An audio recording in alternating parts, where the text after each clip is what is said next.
آج 14 اگست ہے اور ہم کچھ دن بعد آئے ہیں، ہفتہ 10 دن بعد۔ تھوڑا سا انکنونشنل ہے یہ آج کی پروسیڈنگ۔ ایسا ہوا کہ انکنونشنل کا مطلب یہ کہ 219ویں غزل جو فاروقی صاحب نے لگائی ہوئی تھی وہ ہم نے پچھلے دفعہ اس پر ڈسکشن کیا، تو آج 220ویں نہیں ہے۔ ہوا یہ کہ کچھ دن پہلے میر صاحب کی ایک غزل جو تھی اس میں عزلتی کا لفظ تھا، اس پہ آیا تو ایک دو دوستوں نے کہا یار یہ کیا، اس پہ اور کچھ کہو، تو اب وہ بات ذہن میں گھس گئی، وہ کیڑا تو اس میں بات آگے چل پڑی۔ تو ہم نے دیکھا یہ کہ اس کی اور بھی معنی ہیں، یعنی سینونمز ہیں، لیکن عزلت اور خلوت اور تنہائی یہ تین الفاظ جو ہیں ان پہ تھوڑی سی آج بات کریں گے، 10 منٹ 12 منٹ کوشش کریں گے اس میں ختم ہو جائے۔ تو یہ تینوں سینونمز ہیں۔ پہلے تو وہ جو ہے اپنا، کیونکہ عزلت سے بات شروع ہوئی تھی تو اس پہ کرتے ہیں شروع کہ اس کا یعنی ان سب کے اگر معنی دیکھیں تو ایک ہی، یعنی عزلت کے معنی خلوت اور خلوت کے معنی تنہائی اور تنہائی کے معنی عزلت، یہ اس طرح سے ایک ہی ہیں تقریباً، سیکلوژن کے معنی میں، گوشۂ عزلت میں۔ تو اس میں کچھ اشعار دیکھیے ذرا کہ عزلت کے جو کچھ اشعار ہیں، وہ جو اس دن شعر ہوا تھا میر صاحب کا، اس سے آگے تو خیر کیا ہوں گے کہ عزلتی میر جوں، یعنی بیج آف آنر ہے عزلتی ہونا تنہائی کا، کہ عزلتی میر جوں صبا تجھ بن، اب جو ہے یہ حال ہوا ہے کہ خاک برسر ہے در بدر ہے اب۔ یہ پیراڈاکس ہے، اپوزٹس ہے، در بدر ہونا اور عزلتی کیفیت میں ہونا۔ اور میر صاحب کا جو دوسرا شعر تھا کہ بیگانہ جہاں ہمیں عزلت نے کر دیا، کیا اس سے بڑا کچھ شعر ہوگا صاحب، کہ کچھ کسی سے ملاقات رہ گئی۔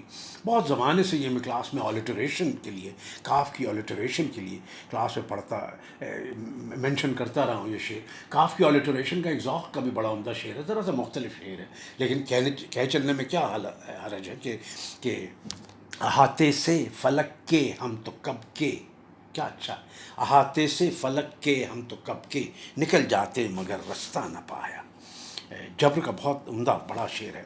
تو صاحب قصہ یہ ہے کہ اور ایک دو شعر سن لیجیے۔ مصفی کا ایک شعر ہے جو کہ اس پائے کا نہیں ہے، لیکن مصفی کا مصفی گوشائے عزلت کو سمجھ تخت شہی، کیا کرے گا تو بس ملک سلیمان لے کر۔ تو استادی کا شعر ہے لیکن کوئی بہت بڑی پرواز نہیں ہے اس میں۔ لیکن ایک صاحب ہیں جناب، ولی عزلت ان کا نام ہے، 1692 سے 1775، بڑی عمر پائی، میر سے تھوڑے سے سینئر لیکن اسی زمانے کے آدمی۔ بہت عمدہ ان کا ایک شعر ملا صاحب عزلت کا، سنیے۔ خام مضموں مرثیہ کہنے سوں چپ رہنا بھلا، یہ سراج اورنگ آبادی، ولی دکنی وغیرہ نے سوں وغیرہ کا خوب استعمال کیا نا، سے کی جگہ۔ کتنا عمدہ شعر ہے کہ خام مضموں، یعنی رو ایسے ہی سا، خام مضموں مرثیہ کہنے سو چپ رہنا بھلا۔ یا مرثیہ جو ہے وہ انہوں نے شاعری کے لیے ایک طرح کی سنکٹ کی استعمال کی ہے، یعنی اس کا حصہ شاعری کا مرثیہ ہے، اس کو تمام شاعری کے لیے، یعنی یہ نظم بھی kہہ سکتے تھے، غزل بھی کہہ سکتے تھے، مرثیہ انہوں نے یہاں کہا ہے کہ خام مضموں مرثیہ کہنے سو چپ رہنا بھلا، پختہ درد آمیز عزلت نت تو احوالات بول۔ مجھے بہت لطف آیا صاحب، احوالات بول، کیا کہنے، میر صاحب کا بالکل رنگ میں۔ خام مضموں مرثیہ کہنے سو چپ رہنا بھلا، پختہ درد آمیز عزلت نت تو احوالات بول۔ ایک ولی دکنی جو تھے صاحب، ان کا شعر تھا کہ آسماں اوپر نہ بوجھو چادر ابر سفید، جا نماز زاہد عزلت نشین برباد ہے۔ ایک میر کا اور شعر عزلت کا سنا کے پھر آگے چلتے ہیں، وہ کہ بیگانہ جہاں نہیں، آوارہ گردی میر کھنچی، آوارہ گردی اپنی کھنچی میر طول پر، اب چاہیں گے دعا کسی عزلت نشین سے ہم۔ تو اس کا جو دوسرا سینونیم ہے خلوت، وہ بھی بڑا لفظ ہے جناب، بڑے زمانے ہم اس کو خلوت کرتے رہے، پھر ہمیں کسی نے ٹھیک کروایا کہ یہ خلوت ہے، ہم نے کہا چلیں خلوت کر لیتے ہیں، وہ ٹھیک ہے، سب نے یہی کہا۔ لیکن جب ہم نے دیکھا ذرا اس میں تھوڑی ریسرچ کی تو پتہ لگا کہ خلوت جو ہے وہ عربی میں لکھتے ہیں، کہتے ہیں کہ مفتوح ہے، یعنی زبر کے ساتھ ہے، لیکن اردو میں مکسور بھی سنا گیا، بڑا نیا لفظ تھا ہمارے لیے، مکسور، میم کاف سین واو رے، اور مکسور کا مطلب اور الفاظ مطلب مطالب کے علاوہ ہے وہ حرف جس کے نیچے زیر کی علامت ہو، زیر سے پڑھا جانے والا۔ تو اردو میں خلوت کہنا بھی ٹوٹل جہالت نہیں ہے، میرا خیال ہے ایکسیپٹڈ ہے۔ تو تنہائی یہ وہ. اچھا ایک اس کے خلوت کے جو معنی تھے ہم نے نہیں سوچے تھے، وہ تھے کہ 12 اماموں کی یاد میں 12 دن سوکھی روٹی اور پانی پر رہنے کی رسم. صاحب ہمیں تو پتہ ہونا چاہیے تھا اور ہمیں یہ نہیں تھا پتہ صاحب. تو اب یہ خلوت کے اور بھی بڑے اشعار ہیں، لیکن جو 2-3 جو ہیں میں آپ کو بتانا چاہتا ہوں، اور پھر آپ کو کچھ یاد آئیں تو ہمیں بتائیے گا. ساحر لدھیانوی کو میں کوٹ کر رہا ہوں، مجھے ان کے شعر کو اتنے بڑے کبھی نہیں لگے. یعنی فلمی شاعری کے لیے تو وہ ایپکس میں ہیں، لیکن جو کلاسیکل شاعری وغیرہ اس میں ذرا اتنا نہیں ہے. کہ ابھی زندہ ہوں لیکن سوچتا رہتا ہوں خلوت میں کہ اب تک کس تمنا کے سہارے جی لیا میں نے. مطلب ٹھیک ہے. تو مجذوب ایک شاعر تھے، ان کا ہر تمنا دل سے رخصت ہو گئی، اب تو آجا اب تو خلوت ہو گئی. Not really. اچھا اس میں جو ہیں غالب کے اشعار، جو آپ کو پتہ ہی ہے غالب کا سب سے، میرا خیال ہے خلوت کا جو سب سے ریزاؤنڈنگ شعر ہے. اس سے پہلے 1-2 اور میں کہوں گا. ایک تو سرمت کا، ٹھیک ہے میرا دوست ہے لیکن یہ بہت عمدہ شعر ہے صاحب. مان لیجیے یہ کہ شہر کثرت میں عجب ایک روزن خلوت کھلا، شہر کثرت میں عجب ایک روزن خلوت کھلا، اس نے جو دیکھا مجھے ایک لمحہ پر سب سے الگ. شیفتہ کا ایک بہت اچھا شعر ہے، اور یقیناً شیفتہ کو یہ شعر جو ہے غالب سے انسپائر ہو کے ہوا ہوگا. دونوں کو اس شعر کا ضرور پتہ ہوگا کہ یہ جو ہے کہ یہ خلوت کا عمدہ اور بہت عمدہ شعر ہے شیفتہ کا، بہت ہی اعلیٰ. کہ خلوت میں شیفتہ سے کوئی مل کے کیا کرے، وہ شخص انجمن میں بھی اور انجمن میں ہے. بہت عمدہ، بہت اعلیٰ. اور غالب کا ایک شعر ہے جلوت کے ساتھ انہوں نے جکسٹاپوز کیا ہے کہ دیکھا اسد کو جلوت و خلوت میں بارہا، دیوانہ گر نہیں ہے تو ہوشیار بھی نہیں. یہ بھی ٹھیک ہے، لیکن یہ جو شعر ہے یہ اردو کا کینونیکل یعنی اوپر ہے سب سے شعر، کہ ہے آدمی بجائے خود. Meditation on the human condition ہوگی نا، کہ ہے آدمی بجائے خود ایک محشر خیال، ہم انجمن سمجھتے ہیں خلوت ہی کیوں نہ ہو. کیا کہنے صاحب. اب آ گئی بات تنہائی پہ. اب تنہائی کا زیادہ ایکسیسیبل ہے، اس لیے ظاہر ہے فلموں میں تباہی پھر گئی کہ آج میں اور میری تنہائی، اب میں تمہارے بغیر تنہا ہوں، پھرتا ہوں تنہا تنہا. تو اٹس ٹنجڈ وتھ سیلف پٹی ایک طرح سے کئی جگہ. لیکن میں اس کی پروفاؤنڈ یوزز جو ہیں ان کے بارے میں بھی گفتگو کروں گا تھوڑی سی. کہ یعنی آپ دیکھیں تو اس قسم کے اشعار آپ کو مل جائیں، یعنی سینکڑوں اگر ہزاروں نہیں تو آپ کو مل جائیں گے. بالکل بہت یعنی ولگر بھی ملیں گے شعر، مطلب بے وقوفی کے ولگر، یہ نہیں کہ کوئی پروفین ولگر. تو لیکن تنہائی میں 2 چیزیں ذہن میں رکھنے والی ہیں. ایک تو یہ کہ سزا کے طور پہ جس کو سالٹری کنفائنمنٹ جو کہا جاتا ہے، وہ بھی اسی لیے کہ قید حب سے بھیجا یا کچھ اس طرح کی کہتے ہیں اردو میں. تو وہ تو زبردستی کی ہے، جس سے کہ سب سے پہلے تو یہ کہ فیض صاحب کی شاعری از ریپلیٹ ود دیٹ. ان کی تو تنہائی جو ہے ہمدم دیرینہ ہے صاحب، کہ دشت تنہائی بھی ہے تو زندہ کی شام بھی تنہائی ہے، تو تنہائی کا زہر بھی ہے اور قید تنہائی بھی ہے. اور پھر کوئی آیا دل زار تنہائی ہے، اور پھر دل میں جب میرے تنہا دل کو آ جائے گی، اور تنہائی کا کیا چارہ کرے، اور میں تو جو محبوب بنا ہے میری تنہائی کا، اور تنہا پس زندہ کبھی رسوا سر بازار، اور اس وقت کچھ بھی نہیں ہے. تو فیض صاحب کی تو صاحب تنہائی تنہائی بہت ہے. فراز صاحب نے کتاب کا بھی نام رکھا تنہا تنہا. تو یہ جو ہے سیلف پٹی، بھائی ہمیں نکالو اس سے، they are not enjoying it really. حالانکہ انہوں نے فیض صاحب نے اس تنہائی سے بڑا کام لیا، لیکن they are not really enjoying it. یہ نہیں کہہ رہے کہ ہاں مجھے اسی میں رہنے تو بڑا مزہ آ رہا ہے، تو ایسا نہیں ہے. لیکن تنہائی کی جو پروفاؤنڈ ایکسپریشن ہے اس پہ بھی میں آتا ہوں. لیکن یہ 1-2 اشعار میں آپ کو اگزامپل کے طور پہ دینا چاہ رہا ہوں کہ کیسے کیسے لوگوں نے ہمیں کر دیا ہے. کہ تنہائیاں تمہارا پتہ پوچھتی رہیں، شبر تمہاری یاد نے سونے نہیں دیا. اب یہ بتائیے صاحب اس کو میں کوٹ بھی کروں یا نہیں. لیکن اچھا ہوتا ہے کانٹراسٹ میں رکھ کے آدمی پھر اپریشیٹ کر سکتا ہے کہ بڑے لوگوں کے بڑے شعر کیسے ہیں. بھیڑ تنہائیوں کا میلہ ہے، آدمی آدمی اکیلا ہے. ہم اپنی دھوپ میں بیٹھے، یہ اچھا شعر ہے احمد مشتاق کہ ہم اپنی دھوپ میں بیٹھے ہیں، ہمارے ساتھ ہے سایہ. ہمارا تنہائی کا شعر ہے، تنہا نہیں ہے.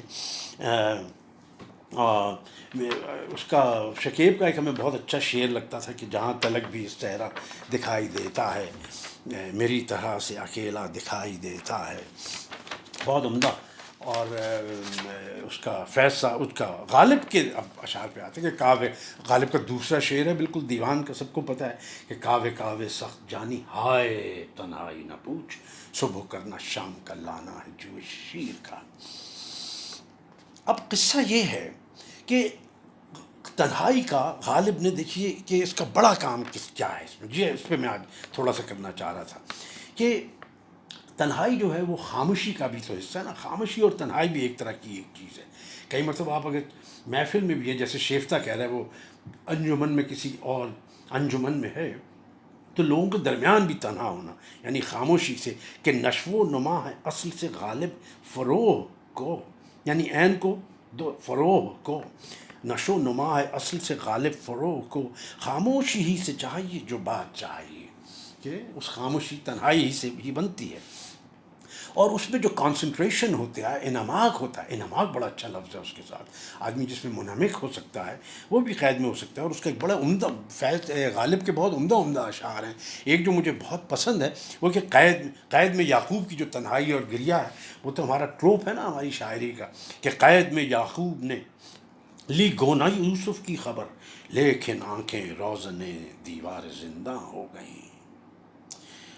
کتنی اس میں اداسی ہے، جیسے سرمد کے شعر میں ایروز ہے اس کا، روزن خلوت کھلا، اسی طرح غالب کے شعر میں کتنا پیتھوس ہے، لیکن آنکھیں روزن دیوار زندہ ہو گئیں۔ اور غالب کا کیونکہ شرارت بھی کرتے ہیں غالب، تو ان کا جو تنہائی کا ایک شعر ہے کہ دل لگا کر لگ گیا ان کو بھی تنہا بیٹھنا، بھارے اپنی بے کسی کی پائی ہم نے داد یاں۔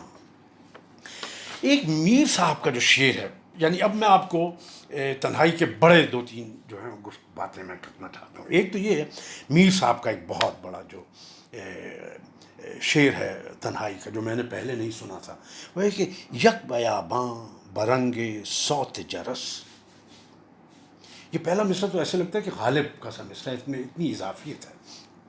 یک بیاباں برنگ صوت جرس، مجھ پہ ہے بے کسی و تنہائی۔ میر کے یہاں بہت زیادہ اشعار نہیں ہیں تنہائی کے، اگر کسی کو کچھ آئیں یاد یا ذہن میں ہوں تو مجھے پلیز بتائیے گا، میں اور دیکھوں گا خلوت کے یا تنہائی کے یا عزلت کے۔ کیا اچھا شعر ہے، یک بیاباں برنگ صوت جرس، مجھ پہ ہے بے کسی۔ یعنی اگر اس شعر کو آپ بالکل کولیپس کر دیں دو لفظ میں، تو ہے کہ یک بیاباں ہے میری تنہائی، بس یک بیاباں تنہائی، شعر ہو گئی، نظم ہو گئی، تنہائی بیاباں۔ لیکن پہلے تو میٹافور انہوں نے استعارہ استعمال کیا بیاباں کا، اور پھر یک بیاباں، ایک استاد ایک بیاباں ہے، اور پھر اس کو کمپلیکسٹی دی اس میٹافور کو، کہ ویژول میٹافور کو انہوں نے آڈیو میٹافور کے ساتھ ملایا۔ کیا بات ہے، فیلنگ کو پہلے ویژول میٹافور اور اس کو پھر اورل آواز۔ تو یک بیاباں جو ہے وہ کیا ہے، برنگ صوت جرس، کتنی اداسی ہوتی ہے اور تنہائی صوت جرس میں، یک بیاباں بس رنگ صوت جرس، مجھ پہ ہے بے کسی و تنہائی۔ اب یہ جو بہت مشہور غالب کے 3 اشعار ہیں، چھوٹی سی غزل، اس میں تنہائی کا، خلوت کا، عزلت کا ذکر نہیں ہے، لیکن وہ جو ہے پروفاؤنڈ، یعنی تنہائی کے وہ جو میں نے آپ کو بتایا سینکڑوں اشعار ہیں، اگر وہ سب جو ہیں ان کو آپ کہہ لیں کہ وہ ریڈیکولس ہیں بہت سارے، اور بہت سے کلیور ہیں، جیسے اب تو ان کی یاد بھی آتی نہیں، کتنی تنہا ہو گئیں تنہائیاں، یہ کلیور ہے، لیکن یہ جو میں پڑھ رہا ہوں یہ پروفاؤنڈ ہے۔ اور اس پہ میں بات ختم کروں گا یہ کر کے، اور منیر نیازی کی تنہائی کا ذکر کر کے، رہیے اب ایسی جگہ چل کر جہاں کوئی نہ ہو، ہم سخن کوئی نہ ہو اور ہم زباں کوئی نہ ہو، بے در و دیوار سا ایک گھر بنایا چاہیے، کوئی ہم سایہ نہ ہو اور پاسباں کوئی نہ ہو، پڑیے گر بیمار تو کوئی نہ ہو تیماردار، اور اگر مر جائیے تو نوخواں کوئی نہ ہو۔ مرثیہ بھی یہ ہے اور یہ غزل مسلسل بھی ہے۔